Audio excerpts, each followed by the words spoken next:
میرا باپ بچپن میں ہی ماں کو چھوڑ کر چلا گیا تھا اور دوسری عورت سے شادی رچا لی۔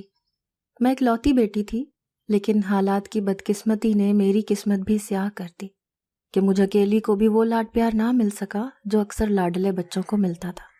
میں نے ہوش سنبھالتے ہی اماں کو یوں ہی اپنے اور میرے لیے محنت مزدوری کرتے ہوئے ہی دیکھا تھا۔ ہم ماموں کے گھر رہتے تھے اور ممانی بہت زیادہ جھگڑا کرتی۔ اماں بنگلے پر کام کر کے واپس آنے کے بعد مامی کے گھر کا سارا کام بھی کرتی، لیکن پھر بھی وہ خوش نہ ہوتی۔ ماموں چپ چاپ سب کچھ دیکھتے رہتے، مگر بہن کی خاطر بیوی کو کبھی کچھ نہ کہتے۔ شاید وہ بھی میری اماں اور مجھے بوجھ سمجھتے تھے۔ میں نے کئی بار دیکھا اماں اپنی پرانی تصویریں دیکھتے ہوئے ہمیشہ اداس ہو جاتی تھیں اور گھنٹوں اپنے بہن بھائیوں کو یاد کر کے روتی۔ میری اماں کی ایک اور بہن یعنی میری ایک خالہ اور بھی تھی، مگر ہم ان سے کبھی نہیں ملے تھے۔ اماں بتاتی